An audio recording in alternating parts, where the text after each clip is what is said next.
Hi, my name is Jason Stanzik with Rightware, and today I'm going to be covering what's new in Kanzi 4 beta. I'd like to begin by going over what you'll see when you open Kanzi 4 for the first time. Here you can see the new UI changes that we have. We have a new window that shows all of the new improvements, and this is the list of the improvements that we'll have for each new version of Kanzi. So you can see here we have KZM project file format, a post-processing graph editor, Kanzi graphics, and we have a button here that'll take you to the release notes directly into our documentation, as well as a button here for each of the topics that you'd like to investigate further. If we close that, we'll be greeted with the project window. This has the list of all your recent projects, tutorials, and examples. These you can download from the server and then use them as you normally would. We can go over to a new project and we can create a project. This is a list of all of the templates that exist for Kanzi version that you are using. And then we have separate buckets for each one. So we have the C++ bucket, the Android bucket, as well as a few others. And then you can open projects as you normally would, and then a quick link to your documentation, tutorials, and then back to the news if you wanted to see that. And of course, your account here as well. I'd like to start by looking over the KZM file format or the project file format for Kanzi 4 and later versions. So what we can do is look at that. So I'm going to hit Control Alt and E, and that's going to bring up the project window for the Kanzi Studio project I'm in right now. And you can see here that we have a new list of all the folders that exist in Kanzi Studio. And this list actually matches the library of folders that we have in the Studio project. So what we can do with that is take a asset. So for example, this banner image, and I can go over to our images and then hit copy and paste, and it's now into the Studio project. And you can see here that in Kanzi Studio, it updated automatically. So what we can do here is create a quick image. Yep. And then you can see that we have that here, and we drag and drop it, and then it updates the image here. So it's a little bit big, and we can move that there. So that's a quick example of the KZM file format for the new projects moving forward. Next, I'd like to go over our improvements for the Kanzi rendering. So what we've done is we've created a new system called Kanzi Graphics, and what it is an abstraction of the graphics backend that allows us to change the backend of the graphics completely. So we can change it from OpenGL, 𝐸𝐸𝐸𝐸𝐸𝐸, maybe Vulkan, and you can change this in Studio by going to your project and then going to Properties, and then scrolling down to the section that says Preview Graphics API Configuration. You can click that and go to OpenGL, 𝐸𝐸𝐸𝐸𝐸, or Vulkan. This allows us to have multi-threaded rendering, as well as make new improvements or new features in the future, such as ray tracing, task shaders, mesh shaders, that sort of thing. So if you'd like to find out more information about Kanzi 4 graphics, we can go to our documentation here and then go to release notes and migration guides, click on Kanzi 4 beta release notes, and then click on this section Kanzi graphics here. We have a few links that you can look at new improvements, as well as all of the documentation and API changes to the rendering engine on the back end. Next, I'd like to go over our improvements for our post-processing graph, as well as our font fallback. So what we can do for the post-processing graph is go over to our rendering in library, right-click on that, go to Create and Post-Processing Graph. You can name it whatever you'd like, and then double-click on that. You can see here that we have a node-based editor for our post-processing graph. So we have the viewport 2D and then the upward. So we can drag bloom as a predefined node that we have, and we can drag those nodes up there, and then you can change the bloom intensity or the radius or all those properties that you wish. And then we can even chain a few of these together to get a unique look and feel for our application. So here I've added sepia, and then we can change that effect gray as well. So we can finish this, and then it'll go back to the window itself. That happens in real time, as well as in the out in the application itself. So I'll go to the node here, or the viewport, and then you can see here that we have the post-processing graph, which is linked to that.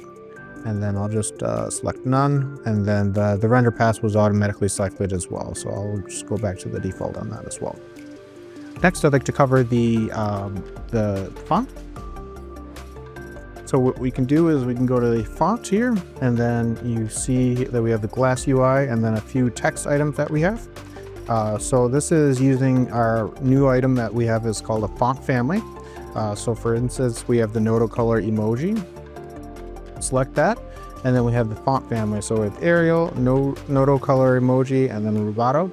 The first font that we're choosing is the Notocolor font. This allows us to use the full color emojis for different applications such as text messages or other emojis, communications. And then we also have a fallback. So in this instance, we have Rubato. So in case the glyph for the font doesn't exist in the first font, you can have fallbacks, and then it starts with the first one and then falls back onto the previous ones. So you can see here that we have the font. So we have hi in the first line there, as well as a few smiley faces as well. And then these are all customized as wish. Next, I'd like to go over our debug mode and debug views, as well as our usability improvements with the Studio tool as well. So first, I'd like to go over, we'll put the debug mode on, and then we have debug objects selected.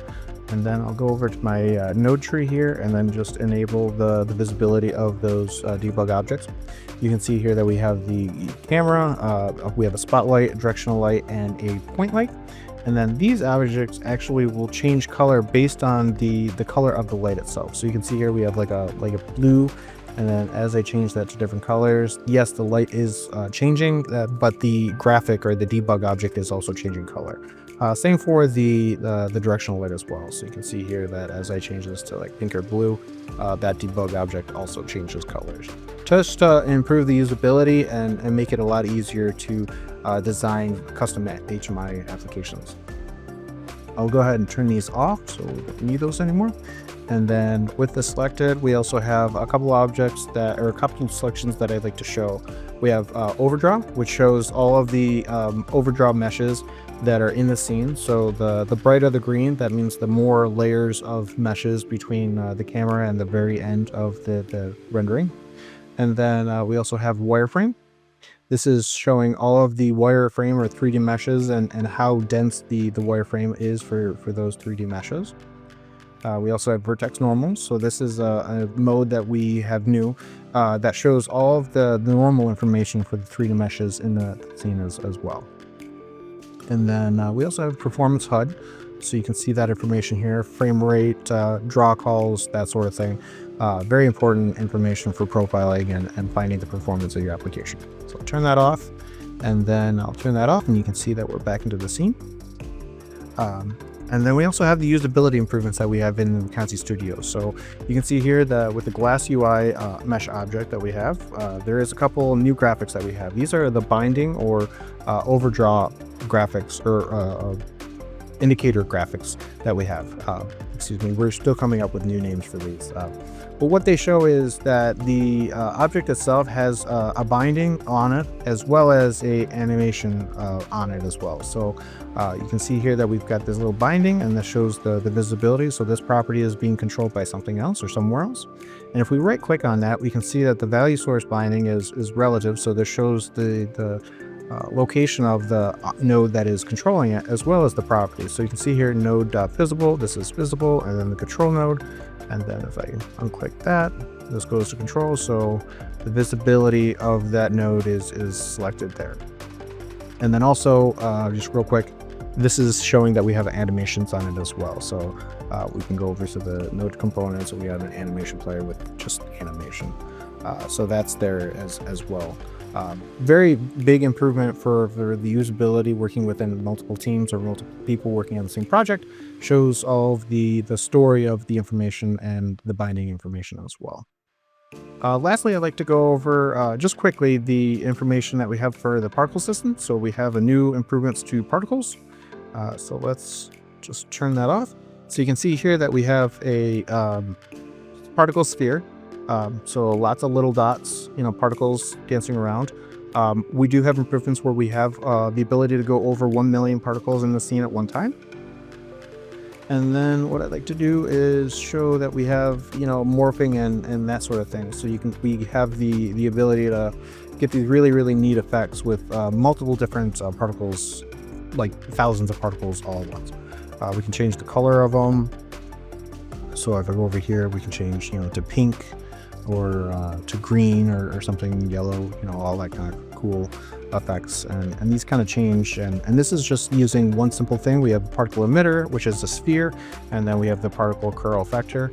This is still in development, and we have lots of new improvements along the way.